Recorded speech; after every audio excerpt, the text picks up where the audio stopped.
Вітаю, паважаныя гледачы. З вами Александр Кнырович і атмасфера. Спецвыданне. Уявіце, прыходзіце вы да лекара з паламанай нагой або рукой, кроў з вас цячэ. А той вам і кажа: не звяртай увагі, прыкладзі трыпутнік або яшчэ якія зёлкі, і ўсё само загодзіцца. Праз тыдзень-другі. Наступны. Ці вашае дзіця, пачынае вывучаць геаграфію ў школе, прыходзіць дадому і заяўляе, што зямля, яна ж пляскатая, што яму так у школе настаўнік сказаў. Вы ідзяце на бацькоўскі сход і высвятляеце, што настаўнік сапраўды так думае і так вучыць малых. Як бы вы паставіліся да гэткіх прафесіяналаў, спецыялістаў? Напэўна, паспрабавалі б ніколі не карыстацца іхнымі паслугамі, праўда? Як не селі б машыну да п'янага таксіста. Або не вельмі паверылі б, напрыклад, музыку, які проста не ведае, чым адрозніваецца до ад фа дыезу, а піяніна ад гітары.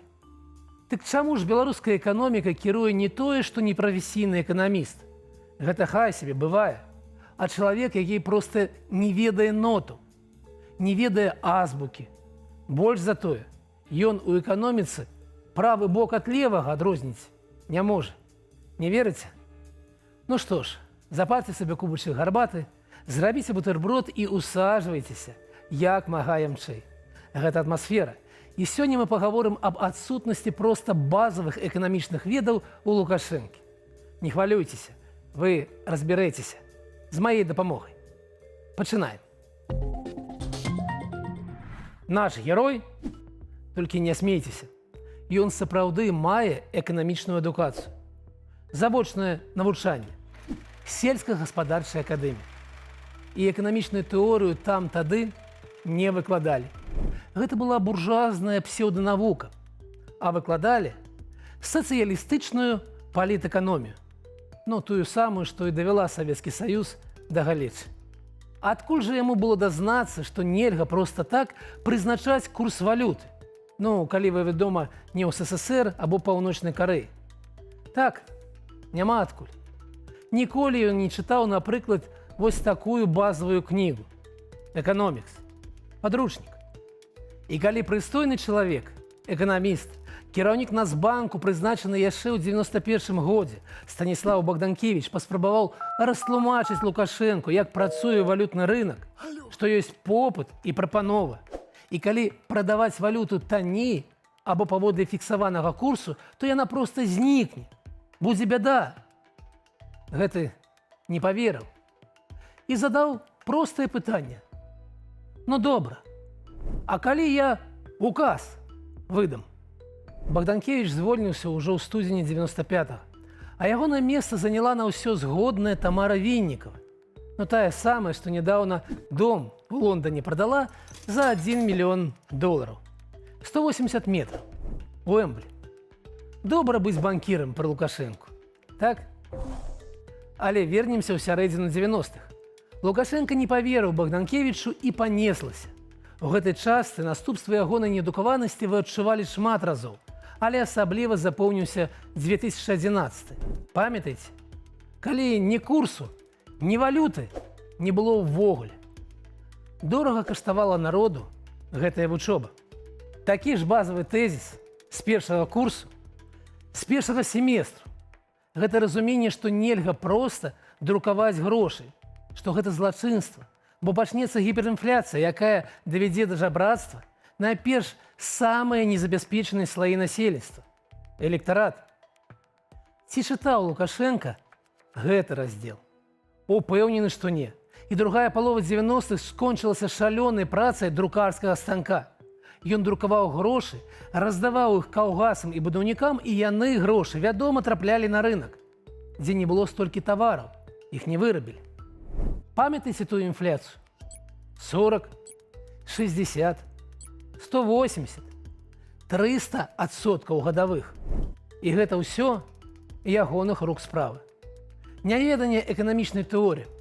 Няма ніякіх іншых прычынаў. Ён проста штампаваў грошы, як фанцікі, і раздаваў на бліжным. Ён урэшце навучыўся, што так рабіць нельга. Дзесьці у пачатку нулявых. І зноў вашым коштам. У падручніку ёсць дакладная формула. Колькасць грошай у эканоміцы. Простая формула. Вельмі проста.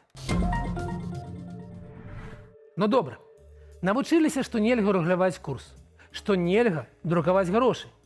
Але вось раздзелу пра цэнаўтварэння у тым жа самым падручніку не пабачылі. А там чорным па белым напісана: калі абавязаць прадпрыемствы вырабляць і прадаваць тавары за цэны ніжэйшыя за сабекошт, яны проста кінуць гэта рабіць. Бо гэта адно страты. І з бульбы атрымалася менавіта так. Яе ніхто не скраў, яе ніхто не прадаў у Расію, яе не схавалі ягоныя палітычныя ворагі ў падвалах Еўраопта, каб яму нашкодзіць. Не, все было вельмі проста паводле гэтага самага падручніка. Глядзіце, восень 22-го забарона цэнам расці. Восень 23-го фермеры і дзяржпрадпрыемствы атрымліваюць ураджай, які павінны прадаваць ніжэй за сабекошт, но паводле ягонага указу. І ўвесну яны, разумеючы, што ніхто стратаў не пакрые, скарачаюць пасеўныя плошчы пад бульбу на траціну. І ўсё, ураджай 24-го на траціну меншы. Зіма-весна 25-го дэфіцыт. Бульба за $2 кілаграм. Гэта сапраўды напісана ў падручніку. І так, для першага курсу я не жартую. Няма ніякіх ворагаў, санкцыяў, нечаканасцяў, нічога. Проста ён абсалютны невук. Дылетант. І наш унікальны досвед цэнавага рэгулявання скончыўся чакана. Інфляцыя значна вышэйшая, чым у Польшы або Літве. Цяпер у 3 разы. Цудаў не бывае, і гэта не квантавая фізіка, не біятэхналогія. Гэта табліца множання эканомікі. Рэгуляванне курсу валюты, друкаванне грошай, скажонае цэнаўтварэнне. Пра што мы яшчэ забылі з базавых асноўных паняццяў? Беспрацоўе. У нашага гора-эканаміста у галаве паміж думкамі пра хакей і эскортніц вісіць уяўленне, што ў эканоміцы усе павінны працаваць. Ну, як у Савецкім Саюзе. А калі хто не працуе, то ён вораг, злачынца. Яму трэба не дапамогу плаціць, а рублём наадварот. Караць. І патрабаваў разоў так 10 ліквідаваць беспрацоўе ў краіне. І выканалі, дасягнулі. Афіцыйна ў краіне яго беспрацоўя няма. Лічбы Белстату нават не статыстычная памылка. Яны падобныя на долю алкаголю ў кефіры. І што? Усе шчаслівы? Да ні разу. Гэта проста паламаны тэрмометр. І дзякуй Богу. Інакш бяда была б. Цяпер у нас узровень беспрацоўя, вядома, не афіцыйны, а вымераны згодна з метадалогіяй Міжнароднай арганізацыі працы. Ён крыху вышэйшы за 3%. І эканоміка задыхаецца ад недахопу працоўных рук. Тыя ж лекары працуюць 55 гадзінаў на тыдзень. Іх недахоп практычна чвэрць. І няма нікога, как прасказаў нашаму дылетанту, я гэта уладкавана. Я гэта ўвогуле працую. Я думаю, яны проста баяцца. Як вам здаецца? Слухайце, а можа проста паслаць яму гэтую кнігу? Вы не ведаеце ягонага адресу? Мо прачытае? У хакеі жа ўжо вылецелі. На чэмпіянат свету нас не бяруць, можа, ёсць шанец. Але яна вялікая, там старонак так 900. І там сапраўды пра ўсё ўжо напісана. Калі вы падтрымліваеце гэтую ідэю і вам падабаецца наша праца, пастаўце лайк гэтаму выданню і пакіньце каментар, калі вы цяпер у бяспецы. У гэтай жа вялікай разумнай кнізе, якая вытрымала ўжо 20 выданняў, напісана, што калі спрабаваць з рынкавай эканомікі выключыць пасярэднікаў, то яна проста спыніцца. І так жа і здарылася. Была такая пастанова ўраду нумер 991 ад 31 ліпеня 2009 года. Паводле яе юрыдычныя асобы маглі купляць тавары толькі ў вытворцаў або іх афіцыйных прадстаўнікоў. І эканоміка спынілася. Адмянілі праз 3 дні. І сённяшняя мітусня вакол пасярэднікаў яна таксама ні да чаго не прывядзе. Чытайце кнігі, асабліва падручнікі. Яны не проста так пісаліся. Але гэта яшчэ зусім не ўся беда. Ёсць жа яшчэ імпартазамяшчэнне. Кожная краіна, якая ставіць сабе задачу максімальна ўсё вырабляць сама, яна прыходзіць да беднасці. Абавязкова прыходзіць. І няма ніякага іншага варыянту. Ніводная краіна той мроі не дасягнула. Але бліжэй за ўсіх падышлі Паўночная Карэя і Албанія, калісьці яшчэ ў сацыялістычныя часы. І гэта напраўду бедныя краіны. Чаму так? А гэта ўжо не з эканоміксу, не нават з 20-го стагоддзя. Гэта 200 гадоў таму біржавы брокер, а потым эканаміст-тэарэтык Давід Рыкарда растлумачыў, што краінам лепш спецыялізавацца на чымсьці, што ў іх выходзіць найлепш. І гандляваць паміж сабой. Так больш эфектыўна. 1817 год. І гэта таксама вывучаюць на першым курсе. І гэта ведае кожны студэнт. Кожны. У нашай рубрыцы «Качанова» хочацца ўспомніць нешта сапраўды вясёлае.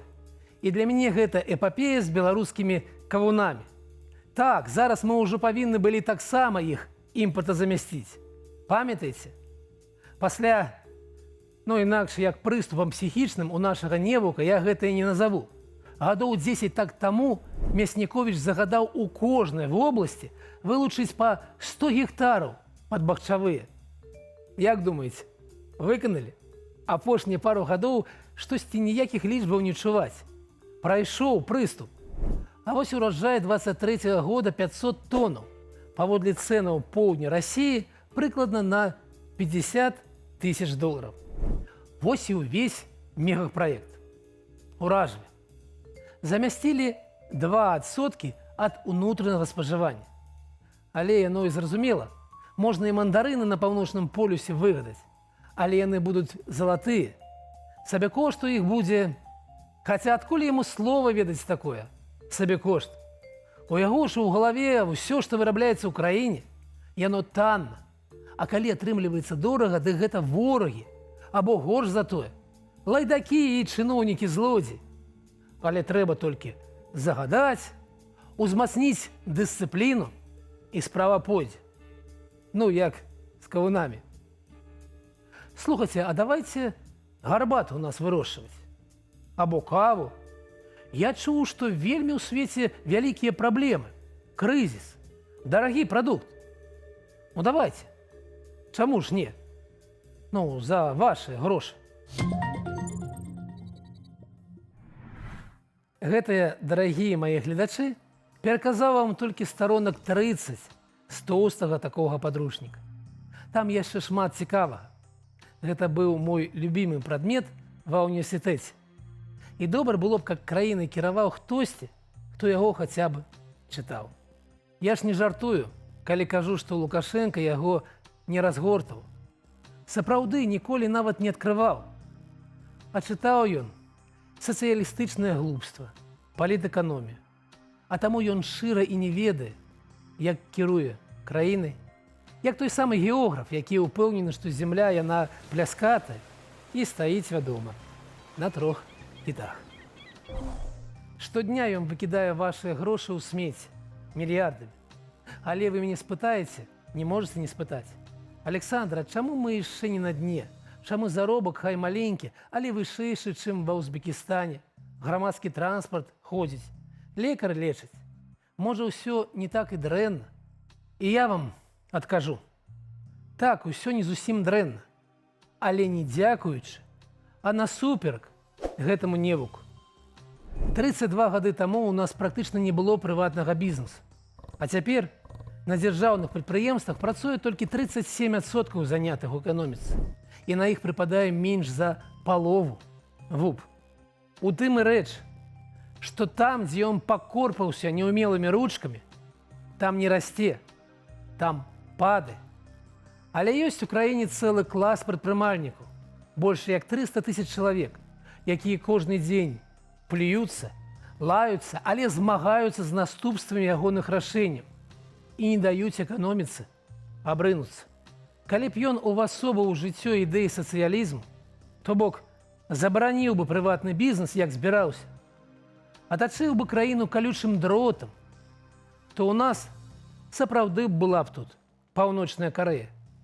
Траву б елі і дзякавалі б за кавалачак курыцы ў нядзелі. Але, відаць, дзесьці падсвядома ён ведае, што нявук. І проста баіцца наступства. Такая сёння атмасфера. З вами быў Александр Кнырович. Убачымся у наступным выданні. Пакуль.